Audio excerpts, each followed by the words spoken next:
I do. Probably shouldn't trust me or I'll hurt your feelings, boo. I don't want to be here, but my ex won't take me back, so my broken ass is here, small talking over apps. Put it down, girl. I'm so dead inside, nigga. I cry every day. You should get the check, and here's the tip. Shaq, run away.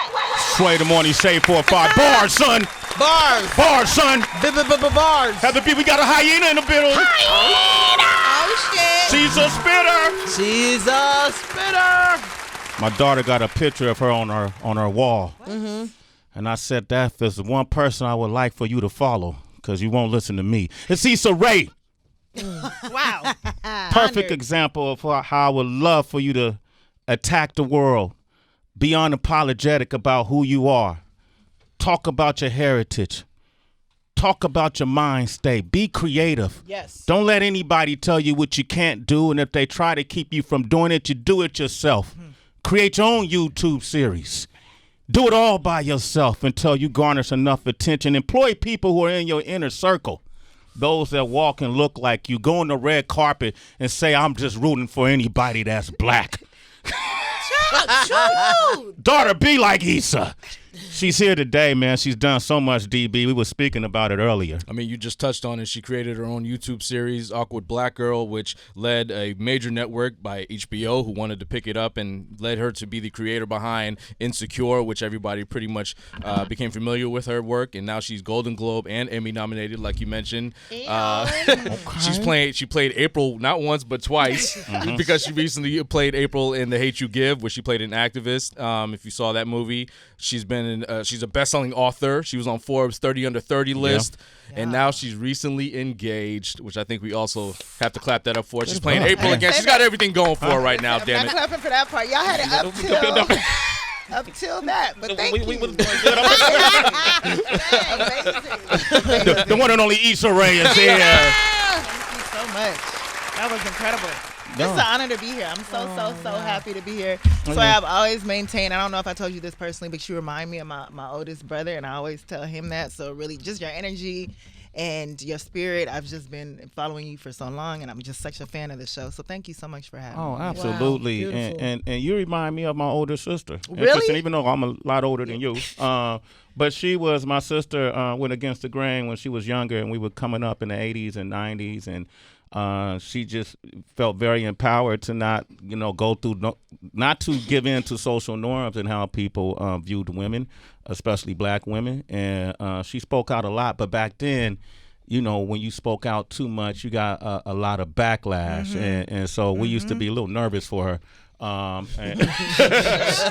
So we used to stand behind her with a fist, and always. And she used to ask. Even when I went to work at MTV, she used to ask, "What made you go work for that corporation?" And I said, "Well, I was told if, by the time," I say this all the time, somebody, KRS-One, told me, Sway, by the time you're 18, if you're not a part of a movement or an organization that's against the establishment, then you have no heart. And by the time you're 25, if you're not a part of that same establishment, then you have no brain. So I felt like I couldn't make the change I was trying to make at that time to show us as black folks in a different light, from a different angle, and we weren't just dancing, singing, and cracking jokes, which is nothing wrong with that. And then she got it. But different times, man. When I first started watching your YouTube series, I was thinking, look how creative this person is, and she's doing it all on her own. We needed a whole news department for us to create. You know what I mean? We need a whole village, but congratulations on your success. I'm glad I'm your big brother. Thank you so much. I'm your big brother. We were talking about social media, and we use you as an example because I'm off social right now. I get it. I unplugged in February, and I haven't plugged back up since. I did that. You did that too? I did that. I had to come back for promotion, but I was off after Insecure went off. I could not wait. From September 30th to then the new year when I had to promote Little. So here I'm back, but I can't wait to be back off. Can't wait. Well, what was the benefits for you? Because I would think social media helped benefit you to get you to this point. Yeah. But now it's become something completely different. I mean, it's a time suck. It's always been a time suck, but at least, before I was like, oh, promotion. Like I'm trying to, I justified it to be able to try to market my work. But now it's just a lot. It can be a source of negativity. It's a source of I always feel like I need to be plugged in and I need to know what's happening all the time. And and that's prevented me from working sometimes. And it was a time to just clear my mind. I didn't have to, even friendship wise, like some friends are just like, you didn't see my post, girl, like you didn't see it. And I was like, no, I didn't. Nobody cares. I didn't, you know, and that gave me an excuse to be like, oh, I'm not on, so I didn't see it. And we just had to have conversations, and they had to catch me up the traditional way. So people don't know how to talk on the phone no more. I still hate that. Yeah, yeah. You hate talking on the phone? I've always hated talking on the phone. Shit, you don't want to be on social. You ain't talking on the phone. I know. I'm anti-social. I love being with people. Right. Yeah. Why'd you get off though? Well, it was by accident. Not by choice. You forgot your password. That's exactly That's what what happened. happened, Issa. She's nailing you right now, Sway. Oh, For my this. big brother, she knows You're how I am. nice. Yeah, Come yeah. on. I got my password, and I was on a plane with LP from Rock with Big Mike, Run the Jewels. Yeah. Killer Mike, Run the Jewels, and we were having this conversation, and I was on my shit, and we turned it off on the plane. But we had a conversation about forgetting our passwords. Wow. And for the love of mankind, I couldn't figure it out. And it was Grammy weekend. I had all this stuff happening. Damn. But then I loved it. Yeah. Stayed off of it. One of the things I thought back in 2015 when you did the Game Changers article. Oh, yeah. You mentioned I had to go back because this is your first time on the show. Yeah. Then Take it. not the last. You mentioned that you like to see more people of color, working behind the scenes to have a lasting impact on the industry. And at that time, people were like, "What is she saying? How dare she say that?" Since then, we've seen others that come out and talked about that. Regina King talked about more diversity. We saw Jordan Peele recently say he doesn't see himself hiring another white male as a lead. Since then, have you seen change in diversity in the industry? I have when people have made an effort, but you really have to make an effort. I think I'm spoiled just on our own set. There's, people of color everywhere. There's lots of women behind the scenes. And with all the talk, you would expect that to be the mandate. But I've been on other sets, and I look around and I'm like, what? Diversity doesn't just mean women. Yeah. It's not just white women, And so I think you have to make a conscious effort to do that. People are talking about it. And I hope that means people are going to take others to task, but we still got a long way to go. Got a long way to go. What would you say to play devil's advocate? Yeah. I've heard some other people say that this is not an agenda for diversity. It's for reverse supremacy. And so a white guy could feel like he's the new minority now, but he has a lot of the skill sets, you know what I mean? And the same mirroring values. But now I feel like I don't have a place at all because it's just, let's bring in a woman, a person of color, whatever. What would you say to that? I just think that that's unfair because we're not saying, hey, get rid of all the white people. Right. We're saying give other people a chance. It's, you have all of these skill sets for a reason because you've been given the chance to start as a PA so that you can be promoted to then, a second AD to then a first AD. And you're in that system, whereas we can't have those opportunities if no one's giving us a chance to start. So you have to hire these PAs, you have to promote people so that everyone can have a shot.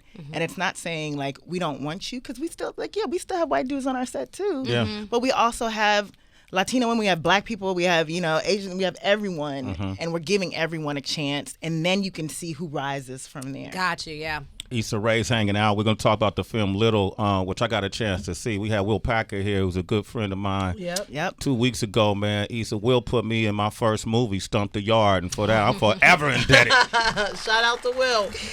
He's amazing. Isn't he amazing? Yeah, he really talks that talk. He was one of the first people that I had meetings with back in my web series days, and he was like, yo, I want to figure out how to work together, and has always tried to reach out to figure something out. And this is our first movie together, and I'm shooting my second movie with him now. What's the second movie? It's called The Photograph. It's a romantic drama written and directed by Stella McGee, starring me and Lakeith Stanfield. Okay, Lakeith, that's the home. He's great. Marseille Martin. Marseille, yes. Yeah. She's killing it. Incredible. Pitched her movie at 10 years old, and now it's at 14 years old. She has her own production company, starring, EPing in her own movie, and it's just really getting started, And it's still a kid. She's not some one of those overgrown kids where it's like, okay, calm down, you too fast. She's just still just enjoying being a kid and telling stories, and I just think that that's so remarkable. I wish we could have been friends when I was younger. Yeah, really? I do. Were you anything like the character Regina Hall? Also, Marseille's Regina Hall's younger self, right? Yes. Okay, her younger self. She's the boss of an agency, Regina Hall is, and she's so mean to her employees that a young lady wished that she could be a kid again. And then she turned into Marseille, and then you see as a child that she was a black girl who had big bifocals, experienced a lot of bullying. She was an awkward black girl. She sure was. Wow, I didn't even think about it that way. She sure was. You didn't think about it like that? I didn't for some What reason. the hell? I thought that was the side. Me too, actually. I didn't write it. I was like, oh shoot, I didn't even break that down. You're the first one to say that. Yeah, I knew that. We did that the whole time. That was planned. That's why I was a part of it. No, that's amazing. Okay, that wasn't the tie.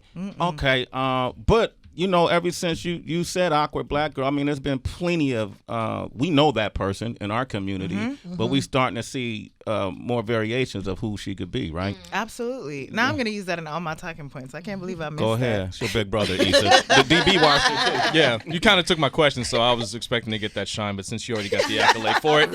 Oh, damn. Damn it. But anyway, because I know you've been getting a lot of comparisons with Little being like Big, the Tom Hanks movie from the 80s, and being the reverse version of that.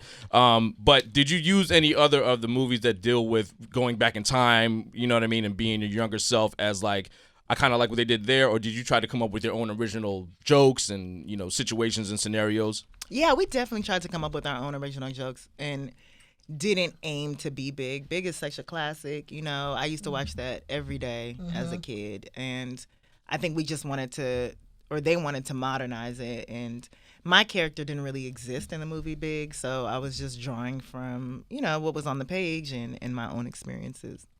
Okay, Issa Rae's hanging out.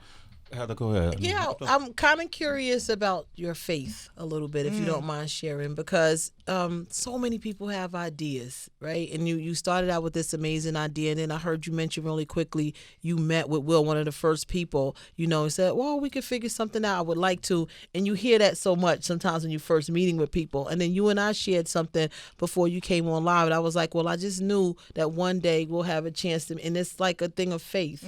You know, how do you navigate your faith through this industry, or how have you done it? I'm just like, what's meant to be mine will be mine. You know, what's meant to happen will happen. I'm a believer that you just kind of have to believe. I was on a plane with like terrible turbulence the other day, and I was just like, oh, this is such a metaphor for just faith in general. Just like, you know, you just have to trust and believe that with all the bumps along the way, with all the rockiness, that you're going to get to your destination. Yeah. And you're going to get to where you're going, no matter how scary it is, no matter how unsure you feel. It's like either you're going to get there or you're not. And then it just kind of is what it is. And so that's the mentality that I have a lot of the times. And I've just been fortunate enough to have also just a lot of positive people around me who believe the same. I can't surround myself with like Debbie Downers and negative people. I just don't. I don't really take that in, and that's also why I don't really speak on what I'm doing. Because no matter what, people can still give you their negative energy. They could be like, "Oh, I'm so happy for you, girl," and then it's they don't mean it. So I'm always just like, I'm not gonna say anything until it's out, and then keep it pushing. Oh, I'm happy you're doing that little movie you're doing. Yeah. Nice pun.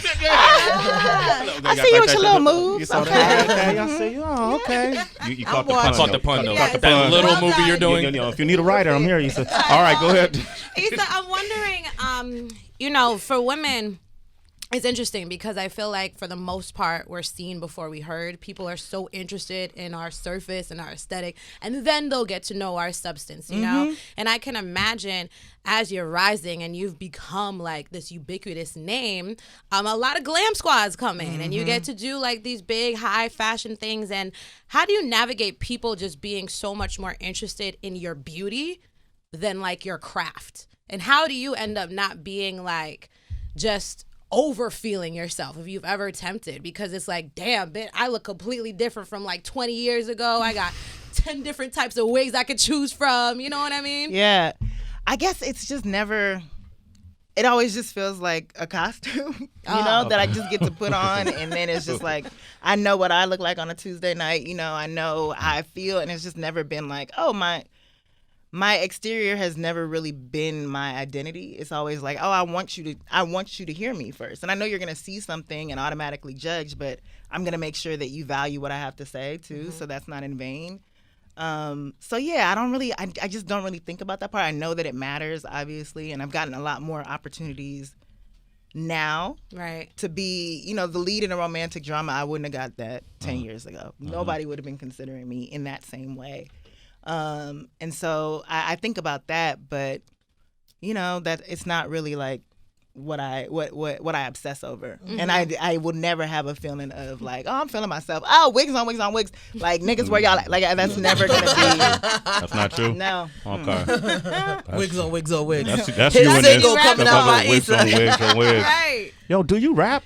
No. Yeah, she when I'm does. intoxicated, I do. But Heather, I get her a Heather. drink.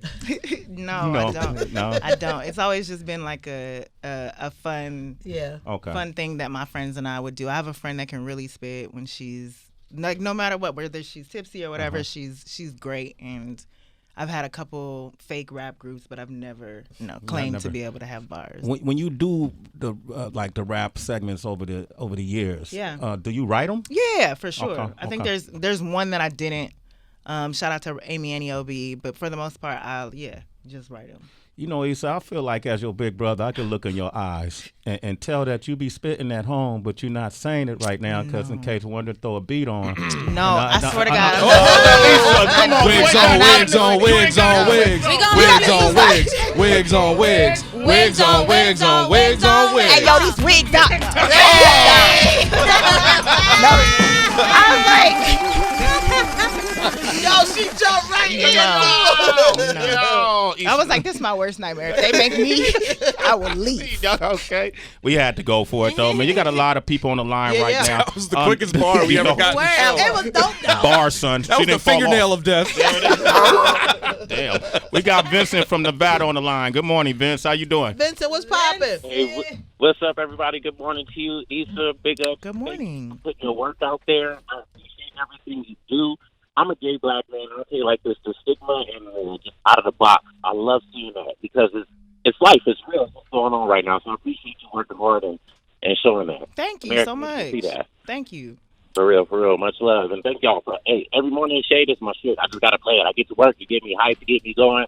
So thank y'all. Thank you for this positivity. Much appreciated. God bless you. A citizen, Vince. What's Sway in the morning? Donna is in Nashville. Good morning, Donna. Donna. Good morning. How are you? Hey, great. How are you? I'm well, thank you. I just want to tell you, I think you have relatives in New Orleans or have family in New Orleans. So I am from New Orleans, so I just wanted to put that out there. But just wanted to thank you for the show and to let you know I think it's so appealing because you show the strength of a woman and also the vulnerability. Because no matter who you are, Queen Bee, Vanessa Williams, Issa, we've all had those conversations with ourselves in the mirror.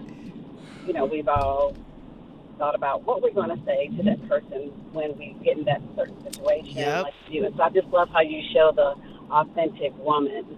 And I just love the cast, and I just appreciate HBO giving you having the outlet to give you someone like you to, just be ourselves, and we don't have to pretend about who we are, and just showing an authentic African-American woman and the situations that we go through that are so authentic, just like on your job site.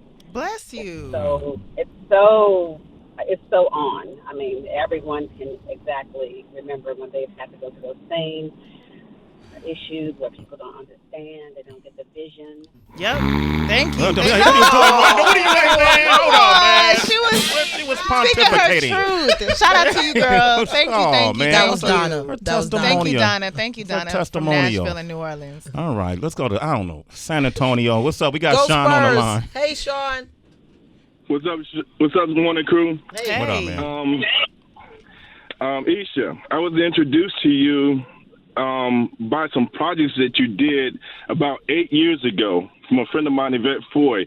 How Men Become Dogs. Yes. Shout out to Yvette, who's a huge talent.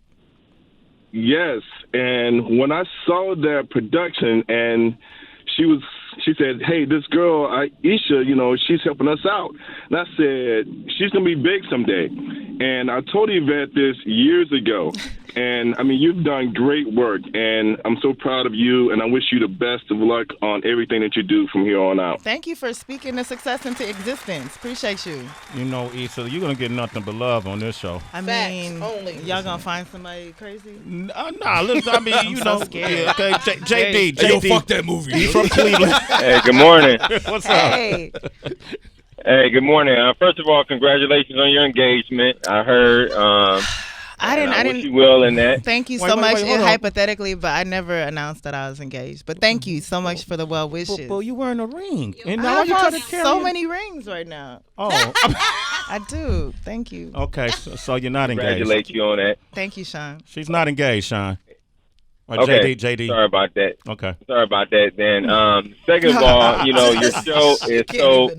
show is so real, and it's nice to see. You definitely have an outlet to perform and show that, real blackness and everything. Because a lot of that stuff that we see besides these fake-ass reality shows, that your shows seem like more realer than the reality shows. And I appreciate that. Because, I mean, you just, watching it, you just say what you want to say, and it's all real. So we really appreciate you for that. And congratulations on the movie. I'm definitely looking forward to seeing it. So I know it's going to be great and awesome, okay? Thank you so much. All April right. 12th. A little April 12th. Thank you, Sean. Okay. So, hey, listen, let me ask you, if you ever get engaged, is that the sort of thing you don't want to make your relationship public? I feel like nobody cares. And because of nobody caring, I want to make sure that what I put out, I want people to care about, you know what I'm saying? And focus on that. And I just, I prefer to keep it that way. Enough said. Before you go, though, I see a vision. As your big brother, I saw a vision. It's not about that. Tyler Perry, who we've had on the show. Yeah. I really admire Tyler Perry. Yep. I admire his journey and what he's done with it, and how many people he has employed and continue to inspire.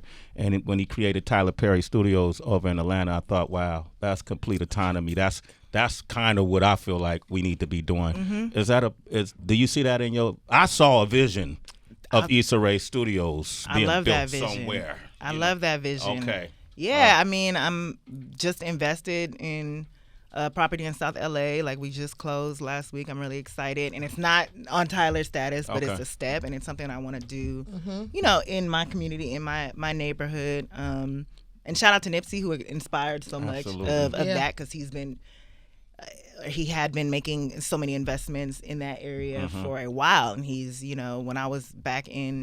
when I graduated college, I heard about him and his brother buying property in that area, and I was like, that's so dope. As soon as I get money, I want to do that too. And so to be able to do that now is incredible. And Tyler, he visited the set of Little, and he constantly, and we were, the production offices were set there, and he would constantly offer, come see the studio, this is what this is in your future too. Yeah. Don't dream too small, and I'll tell you everything that I had to do to get here. And he's just always offered himself as a resource. So he's definitely goals. And it's just like Marvel movies use his studio to film. He's the biggest, best studio in Atlanta. Crazy. And that's remarkable. So yeah, I hope to get a fraction of what he has, if not on his level. Yeah. Well, or even beyond his level. Hey. The options are there. Issa Rae, ladies and gentlemen, thank you for being a beacon of light. Thank you guys so much. You got allies in us, Issa. Yes. Much appreciated. You a permanent citizen. Let's Sway in the morning, girl. All right. I'm your other brother. Hey. Okay. Big bro. All right. Absolutely. Little in theaters April 12th. Make sure you check it out. It's an amazing movie. Thank you, Issa, for coming by. Thank you. Absolutely. An honor. Thank you. Honor having you.